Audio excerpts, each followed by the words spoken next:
अज्ञानतिमिरान्धस्य ज्ञानञ्जनशलाकया चक्षुरुन्मीलितं येन तस्मै श्रीगुरुवे नमः। श्री चैतन्य चरितामृत आदि लीला chapter 6 glories of Shri Advaita, प्रयास संख्या 95। पृथ्वी धरेन यही शेष संकर्षण, काय व्यूह करी करेन कृष्णेर सेवन। अपने फनों पर सारे ब्रह्मांडों को धारण करने वाले शेष संकर्षण भगवान कृष्ण की सेवा करने के लिए अपना विस्तार विविध शरीरों में करते हैं। तो मनुष्य भी अपना विस्तार करता है, हम लोग सभी अपना विस्तार करते हैं। अपने धन का विस्तार, बिजनेस का विस्तार, नौकरी का विस्तार, परिवार का विस्तार। लेकिन हमारा विस्तार हमारे अपने निजी लाभ के लिए होता है, आनंद भोगने के लिए होता है। हम सारी वस्तुएं बनाते हैं ताकि हम आनंद भोग सकें, लेकिन संकर्षण अपना विस्तार करते हैं ताकि वो भगवान को सर्व कर पाए। जैसे श्रील प्रभुपाद ने अपना विस्तार किया, अनलिमिटेड विस्तार किया, लेकिन उस सभी विस्तारों का पर्पस केवल भगवान की प्रसन्नता ही था। इसलिए उन्हें सफलता तो मिली जो संसार में कईयों को मिल जाती है, लेकिन उन्हें वो प्रेम, वो रिस्पेक्ट, वो आदर, वो सब कुछ मिला जो कि समाज में नहीं मिलता। हमने ऐसा कोई लीडर आज तक नहीं देखा इतिहास में, जब से इतिहास रहा है तब से लेकर अब तक, कि किसी व्यक्ति की पूजा पूरे संसार में की जाए। लीडर बहुत आए लीडर चले गए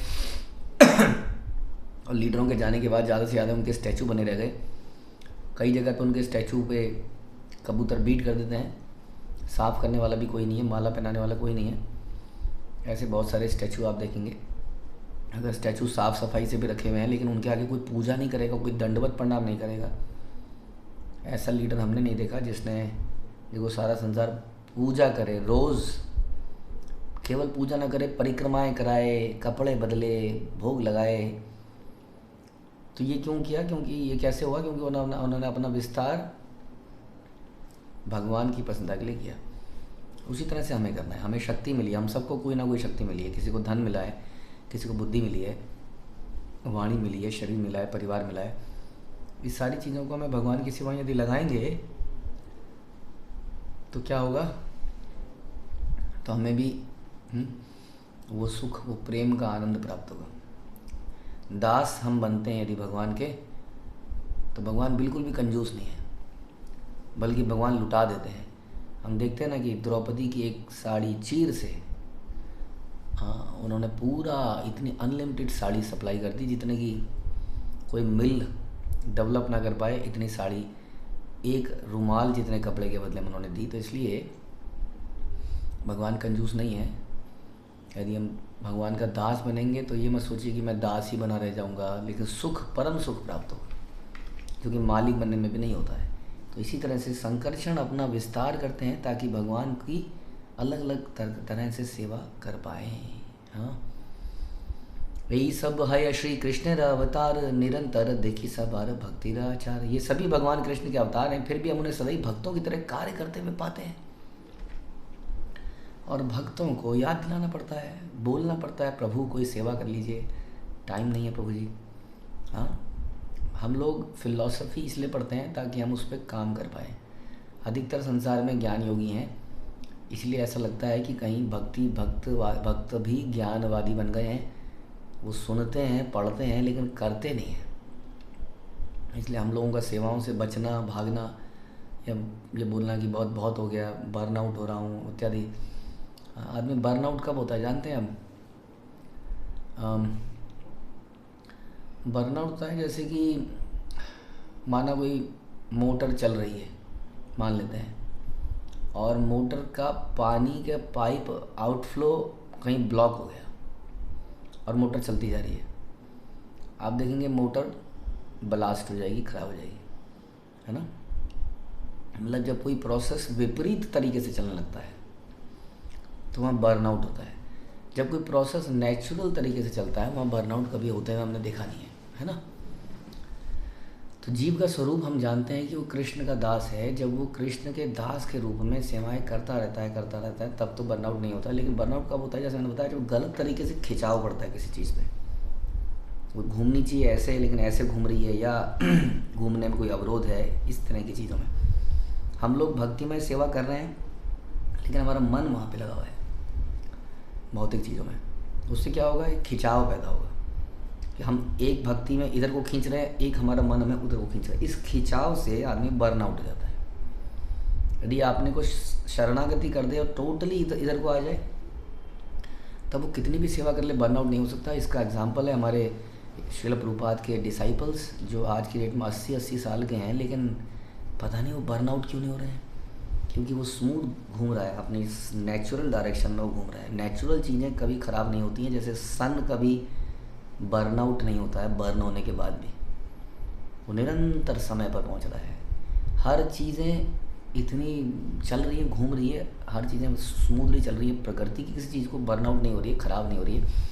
हमारी बनाई हुई चीज़ें हो रही है, क्योंकि हमारे में परस्पर विरोधी विचार हमें खींचते हैं अलग अलग डायरेक्शन में। इधर से संबंधी खींचते हैं, इधर से माना भक्त खींचते हैं, उधर से मेरा मन मुझे खींचता है। जब खींचता है आदमी चारों डायरेक्शन में, तो क्या होता है, बर्नआउट हो जाता है। इसका उपाय क्या है, इसका उपाय है शरणागति। माम एकम शरणं व्रज। मेरे जीवन का मकसद ही यही है, कोई खींच ही नहीं पाएगा। खींचने के लिए हमने कुछ छोड़ा ही नहीं, हाथ पैर सब सिकोड़ दिए हैं, कहाँ से खींचोगे आप, और भगवान के चरणों में रख दिए। तो कहने का मतलब ये है कि हम देख रहे हैं कि ये सारे भगवान के अवतार, अंशावतार, कला, ये विविध प्रकार से भगवान की सेवा करने में भक्तों के रूप में लगे हुए हैं। और हम जो वास्तविक सर्वेंट हैं, कई बार हमें खिंचाव सा महसूस होता है, हम भागते हैं, हम बसते हैं। इसलिए हम कहते हैं केवल श्रवण करने से क्या होगा, ना तो केवल भगवान की पूजा करने से कुछ होगा, जब तक हम गुरु के मिशन को पूरा नहीं करते। ध्यान रखिए, हमें भगवान केवल गुरु के कृपा से मिलेंगे। राधा रानी की कृपा मतलब गुरु परंपरा की कृपा, बड़ा क्लियर है। राधा रानी इस मामले में बड़ी क्लियर है, और ये बड़ा नेचुरल है। भगवान हमको संग देते हैं भक्तों के माध्यम से। हमारे जीवन में भक्त आते हैं, हमारे गुरु आते हैं, हमारा उनका एक मिशन होता है, उसके लिए हम सब लोग लगे हुए हैं। अलग अलग लेवल पे हम सभी लोग पूरी गुरु परंपरा के इस मिशन को पूरा करने में लगे हैं। यदि उस मिशन में हम कुछ सर्व नहीं कर रहे हैं, तो हम भगवान की कृपा को प्राप्त नहीं कर पाएंगे, उनके फेवर को, नज़र को प्राप्त नहीं कर पाएंगे। या तो आप सोच रहे हैं कि हम भी एक अलग से इतना दिव्य पर्सनैलिटी बन जाएं कि हम एक अपनी अलग जगह बना लें, विच इज़ वेरी डिफ़िकल्ट कि हम अपनी अलग जगह बना पाएँ। हाँ, हम एक इंडिपेंडेंट व्यक्ति बन जाएं जो इतना प्रकाशमान हो, इतना दिव्य हो कि भगवान उसको अलग से पहचाने। आप समझ सकते हैं ये कितना मुश्किल काम है। सो इसलिए बेस्ट क्या है कि परंपरा में अगर हम सर्व करेंगे तो भगवान की कृपा तुरंत प्राप्त होगी। तो यानी कि क्या मतलब है कहने का, if we serve in the परंपरा, जैसे कि यहाँ पर सुन रहे हैं हम कि भगवान के सारे अवतार अंश भी निरंतर भक्तों की तरह लगे रहते हैं, इसलिए हमें भी निरंतर भगवान की सेवा में निरंतर लगे रहना चाहिए। हाँ, तभी हम कहेंगे कि हम भक्ति योगी हैं। नहीं तो हम ज्ञान योगी हैं, जिन्होंने ज्ञान तो हासिल कर लिया है, ईश्वरा परम कृष्णा सच्चिदानंद विग्रह, लेकिन उसके आधार पर हम कार्य नहीं कर रहे। ये सब वाक्य शास्त्र कहे भक्त अवतार पद ऊपरी सबर। शास्त्र उन्हें भक्त अवतार कहते हैं, ऐसे अवतार का पद अन्य सबके ऊपर है। इस अवतार को बड़ा इंपॉर्टेंस दी जाती है, जिसमें भगवान ऐसा करते हैं। जब खास तौर पर इसलिए Chaitanya Mahaprabhu is such a important personality because of this, कि वो हमें ये सिखाते हैं कि भक्तों का आचरण कैसा होना चाहिए। चैतन्य महाप्रभु अपनी भक्ति करके ये हमें सिखाते हैं कि भक्तों का आचरण इस प्रकार का होना चाहिए। इस प्रकार प्रचार ही सार है। कली काले नाम रूप कृष्ण अवतार। भक्तों का परस्पर संग कैसा होना चाहिए, ददाती गृहणाती, जो भी है, ये जो भक्तों के बीच में आदान प्रदान है, ये कैसे होने चाहिए, भगवान खुद करके दिखाते हैं। इसलिए अवतार बड़ा विशेष अवतार हो जाता है। पूर्ण पुरुषोत्तम भगवान विविध अवतारों में प्रकट होते हैं, किंतु भक्त की भूमिका के रूप में उनका प्राकट्य बद्ध जीवों के लिए सब ऐश्वर्यों से युक्त अन्य अवतारों की तुलना में अधिक लाभप्रद होता है। इसलिए बड़ा कन्फ्यूज़न है संसार में। हमने एक बार बोल दिया, हमारे एक भक्त ने इस्कॉन के, कि जो हरे कृष्ण मंत्र है वो सबसे श्रेष्ठ है। कुछ लोगों को दिक्कत हो गई इससे। हाँ, नहीं ऐसा कैसे है, ये इसका नाम राधा रानी का नाम भी तो श्रेष्ठ है। तो हम नहीं जानते किसका श्रेष्ठ है, हम ये जानते हैं कि स्वयं पूर्ण पुरुषोत्तम भगवान कृष्ण चैतन्य के रूप में आ रहे हैं और बता रहे हैं कि दिस इज़ द मंत्रा। हम नहीं जानते, मतलब ज्ञानी नहीं है, क्योंकि हम भक्त हैं। भक्त फॉलो करता है, अपने नियम नहीं बनाता है। सच्चा भक्त वही है जो सरेंडर्ड है, शरणागति है, अपने को तुच्छ मानता है। ऐसा हमने शास्त्रों से पढ़ा, चैतन्य महाप्रभु के आचरण से हमने सीखा। तृणादि भी सुनी चैन तरुर भी सही सुना। How can I create something, मैं कैसे कुछ बना सकता हूँ, मैं कैसे बता सकता हूँ कि क्या सही है क्या गलत है। जब भगवान स्वयं ही ट्रेनिंग देने आ गए, जब भगवान स्वयं ही गुरु बन के आ गए, तो कौन से गुरु को अपनाएं अब बताइए। शुड बी डिसाइड कि कौन सी परंपरा अच्छा है, कौन व्यक्ति बहुत सुंदरता से बोलता है, कौन कैसा है। जब चैतन्य महाप्रभु स्वयं गुरु बन के आ गए, हाँ, तो फिर किसको माने बताइए। जब भगवान ही बता रहे हैं कि मैं अब गुरु बन के आ गया हूँ, वास्तव में भगवान गुरु ही हैं। वो अपने अलग अलग समय पे अलग अलग लोगों को अपनी शक्ति देकर भेजते हैं, परंपरा बनाते हैं, बीच में वो खुद आते हैं, वो डिसाइड करते हैं कि परंपरा के नियम क्या होंगे। तो चैतन्य महाप्रभु ने डिसाइड किया कि परंपरा के ये नियम होंगे, ये परंपरा है, इस परंपरा में आ रहा हूँ मैं, गौड़ीय परंपरा में, या जो भी है मध्व गौड़ीय परंपरा में, और इसमें ये मंत्र रहेगा, ये प्रोसेस रहेगा, ये डीटीज़ रहेंगे, ये भक्तों का संग ऐसे होगा। सब कुछ वो सिखा के चले गए। चैतन्य चरितामृत में हम पढ़ते हैं। अब कौन ये व्यक्ति, क्यों इतना दिमाग हम लगा रहे हैं कि कौन सा मंत्र सही है क्या नहीं है, क्या करना है। इतने सारे स्पीकर, इतने सारे प्रचलन, इतनी सारी परंपराएं, या इतने सारे गुरु जो हो गए हैं, और कोई बहुत अच्छा बोल रहा है तो मैं बहुत, हाँ, हमारे साथ एक भक्त जुड़े थे, काफ़ी समय तक जुड़े रहे। हमने उनको एक स्टेज पे पहुंचाया ग्राउंड से, और अचानक से वो कुछ यूट्यूब में सुनने लगे किसी व्यक्ति का, और हमने पूछा कहाँ चले गए आप, गायब कहाँ हुए। कह रहे वो एक संत है ना, वो बोलते हैं, बड़ा सहज बोलते हैं, एकदम मन में घुस जाता है। तो हमने कहा फिर क्या करें, फिर आपकी चिंता करें ना करें। कि नहीं, अब तो मेरी चिंता वही करेंगे। तो हमने कहा बहुत बढ़िया, धन्यवाद आपका। तो बड़े दुखद स्थिति है ये, क्योंकि चैतन्य महाप्रभु स्वयं आके जब बता रहे हैं, उसमें ना जुड़ के कहीं और जुड़ना, तो मुझे तो लगता है पर्सनली ये मूर्खता है। क्योंकि कृष्ण हिमसेल्फ इज़ कमिंग, और वो बता रहे हैं ये मंत्र है, ये प्रोसेस है, सब कुछ बता रहे हैं। हाँ, तो वो ना करके कुछ और करना, इसलिए बेस्ट है क्या करें, जब भगवान, हाँ, भगवान को फॉलो करें। भगवान के अवतार चैतन्य महाप्रभु समझ गए, भागवत में लिखा है, इंसान शास्त्र से बड़ा नहीं हो सकता है, कोई भी क्यों ना हो। स्वयं भगवान आए थे गौतम बुद्ध ये बोलने के लिए कि शास्त्र से ऊपर मैं हूँ, तब बोल सकते हैं हम कि हाँ शास्त्र को छोड़ दीजिए, भगवान को। जब भगवान ही बोलने लगे, इसका मतलब वो कोई शास्त्र बना रहे हैं, वो कोई प्रोसेस, नया प्रोसेस बना रहे हैं। तो बुद्धम शरणम गच्छामि तो बनाया गया, टेम्परेरीली उसको बनाया गया, फॉलो किया कि because Krishna himself is saying right now, आप इसको छोड़ दीजिए, मैं बता रहा हूँ, इसको कीजिए, है ना। अदरवाइज़ कोई व्यक्ति इतना बड़ा नहीं हो सकता कि वो शास्त्र से ऊपर चला जाए। इसलिए श्रीमद् भागवतम में ही लिखा है, हम सब पढ़ते हैं भागवतम को, सारा संसार भागवतम को जानता है। कोई संत मैंने ऐसा नहीं देखा आजकल भी किसी परंपरा में जो भागवत को नकार दे, गीता को नकार दे। वहाँ पर भगवान बोलते हैं कि ये कलयुग में कृष्ण, हाँ, रंग में नहीं आएंगे, लेकिन ये स्वयं कृष्ण ही होंगे। ये सदा अपने पार्षदों से घिरे रहेंगे और हरिनाम संकीर्तन करेंगे। कितना क्लियरली लिखा गया है, और ऐसे अनेक जगह पर लिखा गया है। उसको ना मानकर किसी और चीज़ को मानना शास्त्रों की अवहेलना करना है। इसलिए वो कितना भी मन को भाता हो, हृदय में घुसता हो, उससे वो लाभ नहीं मिलेगा। इसलिए बार बार बता रहे हैं कि लाभ मिलता है गुरु परंपरा को फॉलो करने से। यहाँ बता रहे हैं कि भगवान जो है अवतारों में आते हैं, लेकिन भक्त की रूप भूमिका में जब वो आते हैं तो वो अवतार सब अवतारों से बेस्ट होता है। कभी कभी बद्ध जीव भगवान के इन ऐश्वर्य अवतारों को समझने के प्रयास से मोहग्रस्त हो जाता है। भगवान कृष्ण ने प्रकट होकर अनेक असाधारण कार्य किए, और कई लोगों ने उन्हें गलत समझा, है ना, कि इतने गोपियों के साथ नृत्य करते हैं ये वगैरह। किंतु जब वे भगवान चैतन्य के रूप में प्रकट हुए तो उन्होंने अपने ऐश्वर्यों का प्रदर्शन नहीं किया, अधिक नहीं किया, सबके सामने नहीं किया, अतएव कुछ ही बद्ध जीव मोहग्रस्त हुए। अनेक मूर्ख भगवान को ठीक से ना समझने के कारण अपने आप को भगवान का अवतार मान लेते हैं, किंतु इसका परिणाम यह होता है कि वो इस भौतिक शरीर का त्याग करने के बाद वो सियारों की योनि में प्रवेश करते हैं। जो लोग अवतार के वास्तविक महत्व को नहीं समझ पाते, उन्हें दंड स्वरूप ऐसी ही अधम योनि में जाना पड़ता है। वे बद्धजीव जो झूठे अहंकार में भूले रहते हैं, परमेश्वर से एकाकार हो जाना चाहते हैं, वो मायावती बनते हैं। तो इसलिए हमारे लिए तो यही निर्देश है कि हम वी आर, पता नहीं क्या हमने किया होगा ऐसा अपने पिछले जन्मों में कि हम इस परंपरा में आ गए समाओ। कहते हैं कि हमने तो कुछ नहीं किया, ये भक्तों ने ही हमें ज़बरदस्ती यहाँ पर खींच लिया।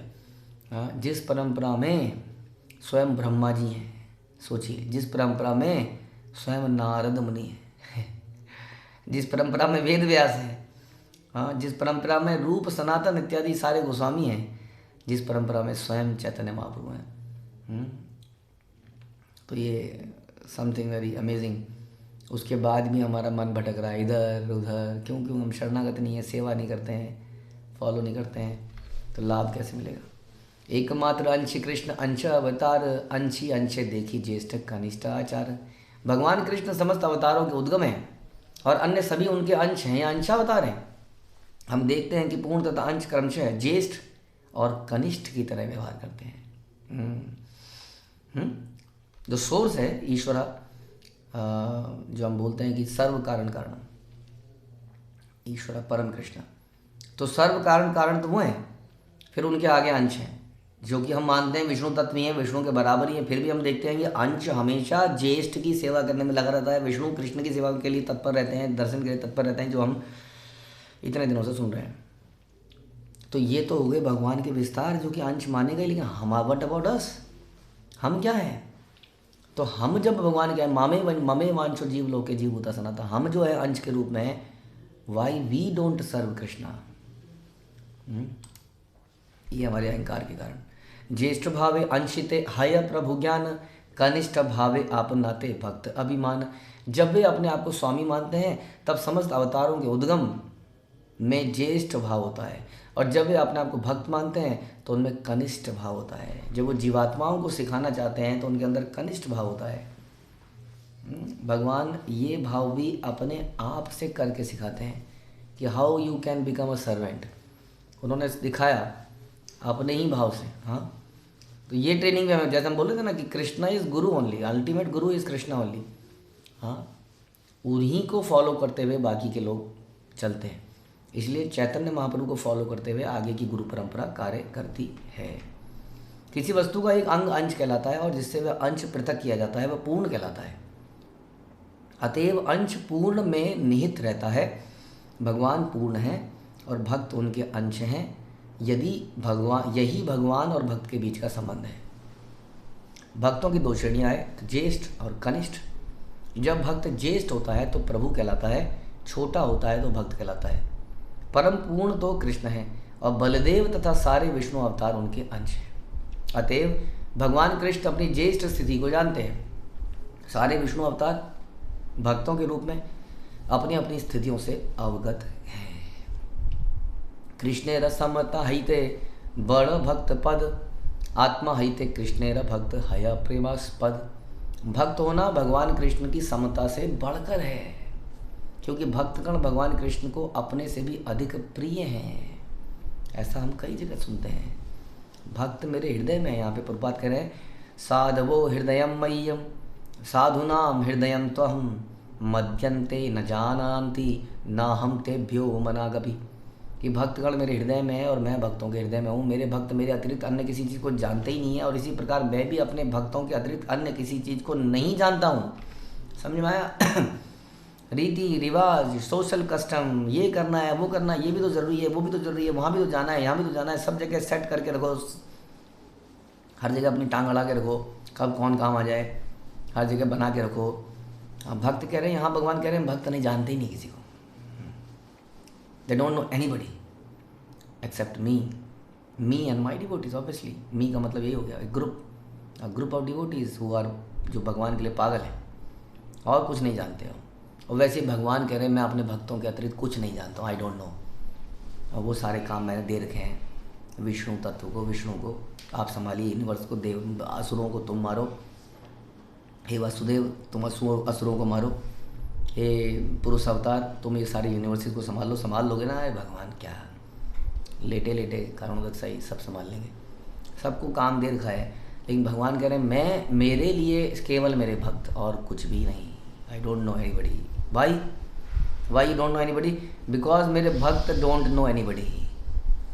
वो नहीं सोचते हैं अच्छा अब इसकी पूजा करी जाए, इसको भी संतुष्ट किया जाए, बॉस को भी संतुष्ट किया जाए, परिवार को भी, ससुराल को भी, ननिहाल को भी, इसको भी, उसको भी। इस चक्कर में उसके वो समय नहीं मिल रहा है भक्ति का। वो कह रहे नहीं वो जानते ही नहीं है किसी को। ये है भक्तों की क्वालिटी। हाँ, यहाँ बता रहे हैं ये श्रीमद् भागवतम से लिया गया श्लोक है, अपने मन से नहीं बोला गया है, ना ही प्रभुपाद ने कहीं से बोला, श्रीमद् भागवत से ही लिया गया है 9.4.68 में, कि मेरे भक्त और किसी को जानते ही नहीं है और मैं भी अपने भक्तों के अलावा किसी को जानता ही नहीं हूँ। पूर्ण पुरुषोत्तम भगवान से तदात्म्य की धारणा भगवान की सनातन सेवा से निकृष्ट है। Don't try to be God, anyway you can not become. क्योंकि भगवान कृष्ण अपने भक्तों के प्रति अपने आप से अधिक वत्सल हैं। यदि हम कृष्ण के सर्वेंट दास भक्त बने रहेंगे तो भगवान हमसे ज़्यादा प्रेम करेंगे। जो भगवान बनने का प्रयास करेगा वो भगवान ने अपने कृष्ण रूप में दिखा दिया, पौंड्रक को मार के। हाँ, भगवान को क्या पड़ी थी? भगवान ने कहा द्वारका, अरे कोई व्यक्ति है जो कृष्ण बन रहा है, वासुदेव बन रहा है, शंकर चक्र गदा पद्म डाल के भगवान ने कहा चलो अभी ठीक करके आते हैं, वरना कृष्ण की क्या ज़रूरत है? ऐसे कितने बहरूपिया घूमते रहते हैं। भगवान ने कहा देखो जी बहरूपिया बनोगे तो खचक ख़त्म। तो बहरूपिया नहीं बनना है, कृष्ण का फेवर पाना है, प्राप्त करना है, जो कि कैसे प्राप्त होता है? भक्त बन के। न मैं भक्त्या परोष्यति, भगवान ये भी दावा करते हैं मेरे भक्त का नाश नहीं होता, मैं बोल रहा हूँ ये। So Krishna loves the devotees, but कौन डिवोटीज? जो और किसी को नहीं जानते। आत्मा ही ते कृष्ण भक्ते बड़ करी माने, इहा ते बहुत शास्त्र वचन प्रमाणे। भगवान अपने कृष्ण अपने भक्तों को अपने से भी बढ़कर मानते हैं। इस संदर्भ में शास्त्रों में प्रचुर प्रमाण है कि नहीं? भगवान अन्यत्र एक जगह बोलते हैं कि जो मेरे भक्त का भक्त है वो मेरा भक्त है, जो मेरा भक्त है वो मेरा भक्त नहीं है। बताइए। हाँ, ये श्लोक कई जगह आप रेफर करते हुए देखेंगे। जो मेरे भक्त का भक्त है वो मेरा भक्त है, अदरवाइज वो जो मेरा भक्त बनने का प्रयास कर रहा है वो मेरा भक्त नहीं है। कितनी कथाएं इसमें मिलेंगी कि क्या बताएं। तो बड़ा सिंपल है। इसलिए यहाँ पे भी यही दिखता है कि हमें भगवान का भक्त मतलब भगवान के भक्त का भक्त, क्योंकि भगवान के लिए भक्त सबसे इम्पोर्टेंट है। इसलिए जो उनका भक्त बनता है वो उनके लिए ज़्यादा इम्पोर्टेंट हो जाता है, क्योंकि वो अपने से ज़्यादा अपने भक्त को मानते हैं, इसलिए अपने भक्त से ज़्यादा अपने भक्त को मानते हैं। सिंपल है कि नहीं फंडा? अपने से ज़्यादा अपने भक्त को मानते हैं, इसलिए अपने भक्त के अपने भक्त से ज़्यादा अपने भक्त के भक्त को मानते हैं। और हम लोग क्या हैं? शिला प्रभुपाद के हम लोग क्या हैं? देखा जाए तो हम लोग शिला प्रभुपाद के पोते हैं। शिला प्रभुपाद के कुछ पुत्र हुए जो गुरुजन है आज की डेट में, और हम उनके पुत्र हुए, तो पोता बड़ा प्रिय होता है। होता है कि नहीं? ऐसे जितना आगे जाता जाता है ना, बड़ा प्रिय होने लगता है वो। उसी तरीके से भगवान को भी प्रिय है। न तथा में प्रियतम आत्म योनिर्न शंकर न च संकर्षणो न श्रीनिवेवात्मा न च यथा भवान। हे उद्धव, तुम्हारे समान मुझे न ब्रह्मा शंकर न संकर्षण न लक्ष्मी न स्वयं मैं ही प्रिय हूँ। ये भी श्रीमद् भागवतम में 11th कैंटो के 14वें अध्याय से लिया गया 14.15 में, कि हे उद्धव तो भी मेरे भक्त हो, तुम ना तो ब्रह्मा हो, तुम ना संकर्षण हो, ना तुम लक्ष्मी हो, लेकिन इन सब से मुझे तुम ज़्यादा प्रिय हो, क्योंकि ये सब तो मेरे भक्त हैं। हाँ, ब्रह्मा मेरा भक्त है, शंकर मेरा भक्त है, संकर्षण मेरा भक्त है, लक्ष्मी मेरी भक्तन है, लेकिन तुम मेरे भक्त के भक्त हो, इसलिए तुम मुझे बड़े प्रिय हो। ना स्वयं मैं ही प्रिय हूँ। कृष्ण साम्य नहे तार माधुर्य स्वादन, भक्त भावे करे तार माधुर्य चरवण। जो अपने आप को कृष्ण के समकक्ष मानते हैं वो भगवान कृष्ण की मधुरता का आस्वादन कर ही नहीं पाते। इसका आस्वादन तो केवल दास्य भाव के माध्यम से किया जा सकता है। इसलिए दास बनने के बाद ही आनंद आएगा हम सबको। क्यों नहीं भक्ति में आनंद आ रहा है? क्योंकि हम दास बनना चाहते ही नहीं है। हमारे अंदर अहंकार है, द्वेष है, जलन है, ईर्ष्या है। आनंद नहीं आ रहा है भक्ति में। इतने साल हो गए लेकिन आनंद नहीं आ रहा है अभी भी, क्योंकि हम दास नहीं बनने को तैयार है। तुम्हारा दास, इसका दास। शास्त्रेर सिद्धांत विज्ञेर अनुभव मूढ़ लोक नाही जाने भावेर वैभव। प्रमाणिक शास्त्रों का यह निष्कर्ष अनुभवी भक्तों की अनुभूति भी है, किंतु मूर्ख धूर्त लोग भक्तिमय भावों के इस ऐश्वर्य को नहीं समझ सकते। वो क्या समझेंगे? जिनके हृदय में द्वेष है, ईर्ष्या है, फॉल्ट फाइंडिंग है, वो क्या भाई इस भाव को समझेंगे? इस भाव को समझने के लिए शुद्धता चाहिए, दासत्व चाहिए। इसलिए मूर्ख और धूर्त इसको नहीं समझ पाएंगे। जब किसी व्यक्ति को सारूप्य मुक्ति मिलती है, जिसमें विष्णु जैसा आध्यात्मिक रूप प्राप्त होता है, तो वह कृष्ण के निजी पार्षदों के संबंध का आस्वादन नहीं कर पाता। होता है कि नहीं? इस संसार में भी आपको बहुत सुंदर रूप मिल जाए, जब माना अरे आपकी आंखें बहुत अच्छी हैं, कोई आप बड़े सुंदर लगते हैं, तो दिन रात उसके दिमाग में एक हो जाता है, उसके अंदर थोड़ा सा भाव आ ही जाता है। हाँ, जैसे कि हमने देखा है, जैसे कोई लोग जिम विम जाते हैं ना, तो उन्हें पता है कि उनके बाइसेप्स अच्छे हैं, तो यहाँ से कट स्लीव पहन लेते हैं, और चलते हुए उनकी छाती अपने आप चौड़ी सी हो जाती है। ऐसा लगता है कि कमर में दर्द है। वो चलने लगते हैं उसी प्रकार का रूपवान व्यक्ति थोड़ा सा स्टाइल मारने लगता है, अपने अंदाज अदाएँ दिखाने लगता है, क्योंकि उसके दिमाग में चल रहा है कि वो बहुत खूबसूरत है, लोग उसको देख रहे हैं, वो ऐसे करेगा तो लोग आहें भरेंगे, हाथ हिलाएंगे। इसलिए देखते हैं जो सेलिब्रिटी बन जाते हैं, वो ज़बरदस्ती जा के फ़ोटो ऐसे करके फ़ोटो हैं, क्योंकि जब भी आप जा रहे हैं तो कोई कहता है जी सेल्फी चाहिए, है ना। तो इससे क्या होता है कि आप नेचुरली बिहेव नहीं कर पाते। We start thinking that we are something special, जो कि रिस्की है, ख़तरनाक है। शुद्ध भक्त इसको मैनेज कर सकते हैं, हाँ, क्योंकि वो इस चीज़ को भी भगवान की सेवा में लगा देते हैं, उन लोगों को भगवान से जोड़ देते हैं, but otherwise it is very risky. तो ये बता रहे हैं कि जो अपने को जिसको भगवान जैसे नारायण का जैसा रूप मिल गया, सारूप्य like Krishna, so beautiful like Krishna, the only difference is Srivatsa Kaustubha मणि, there are very few differences. बहुत कम अंतर रह जाता है भगवान में और भक्त में, उस जीव में, उसको वैसा ही रूप प्राप्त हो जाता है। समझ लिए, कोशिश कीजिए, सच अ ब्यूटीफुल रूप, ऑल ब्यूटीफुल कृष्णा। क्या डिफरेंस है? अरे एक मणि का ही तो डिफरेंस है। हाँ, श्रीवत्स कुछ बालों के गुच्छे का ही तो डिफरेंस है। भगवान के रूप के बारे में बताते हैं तो बालों का गुच्छा is just one of them, सुनहरे बालों का गुच्छा श्रीवत्स, एंड कौस्तुभ मणि तो मणि है, otherwise is just like Krishna. जब ऐसा रूप मिल जाता है, बता रहे हैं, तब हम वो पार्षदों वाला आनंद नहीं ले पाते हैं। मधुमंगल है, मधुमंगल का पेट निकला हुआ बेचारे का, ब्राह्मण है, किसी का के साथ कुछ है, लेकिन उसमें जो आनंद उनको मिल रहा है पार्षदों का, नित्य लीलाएं खेल रहे हैं, किसके साथ खेल रहे हैं, चाहे आप कैसा भी बन जाइए, you can not become Krishna ultimately, ये ध्यान रखिए। हाँ, कृष्णा इज फुल ऑफ 5 माधुरी है, जो हम कहते हैं माधुरी, 4 माधुरियाँ, वेणु, भक्त इत्यादि, उनके पास ऑपुलेंस अनलिमिटेड है। हम बहरूपिया बन के कृष्ण को नहीं, कृष्ण ही, इवन इफ हमारा रूप कृष्ण जैसा लगता है, लेकिन हम कृष्ण बन नहीं सकते हैं। लेकिन ऐसा भाव आने लगता है, जैसे इस संसार में हमें लगता है, जरा सी सुंदरता प्राप्त करने के बाद, जरा सा बल, जरा सी बुद्धि प्राप्त करने के बाद हम सोचने लगते हैं कि वी आर समथिंग। तो वो बता रहे हैं कि इस कारण से वो उस दासत्व का आनंद नहीं ले पाते, पार्षद बनने का आनंद नहीं ले पाते, किंतु कृष्ण के भक्त कभी कभी उनके साथ प्रेममय संबंध के कारण अपनी पहचान भूल जाते हैं। वे अपने आप को कृष्ण के समान मानते हैं और इससे और भी अधिक दिव्य रस का आस्वादन करते हैं, लेकिन उस सामान्यता में भी दासत्व है। ये हम कई बार चर्चा कर चुके हैं कि भगवान के जो फ्रेंड्स हैं, गोप हैं, वो भगवान के साथ इक्वल लेवल पे खेलते हैं, हाँ, लेकिन उनका पर्पस भगवान को संतुष्ट करना है। आप सोचिए ना कि क्रिकेट का माना मैच चल रहा है, गोप और भगवान क्रिकेट खेल रहे हैं, मान लेते हैं, हाँ, चलो क्रिकेट तो अच्छा नहीं लग रहा है, कुश्ती खेलते हैं, वो क्या कहते हैं, कबड्डी तो पुराना गेम है ना, कबड्डी या कुश्ती। अब वो कुश्ती लड़ने गया, उसको पता है तो मेरे स्वामी है, हाँ, भगवान ने ऐसे किया, उसने ऐसे कर दिया, और भगवान ने अब भगवान ने पटक दिया तो पटका ही रह गया, ऐसे हो गया कुत्ते की तरह, दुम उठा के लेट जाता ना कुत्ता उल्टा। अब भगवान के हटाओ इसको, क्या मज़ा ही नहीं आ रहा है, आएगा मज़ा। उसको थप्पड़ मारा तो वो खा ले रहा है, कह रहा मज़ा आ गया। अब ऐसे में मल युद्ध में चाहिए कोई लड़े, हाँ, लेकिन जीतेंगे तो भगवान ही। अगर भगवान हारेंगे तो भक्त की प्रसन्नता के लिए हारेंगे। तो पर्पस तो भगवान को प्रसन्न करना ही है, लेकिन यहाँ पर समता का थोड़ा भाव दिखता है, प्रतीत होता है। जिससे भगवान के रस में और बढ़ोतरी होती है।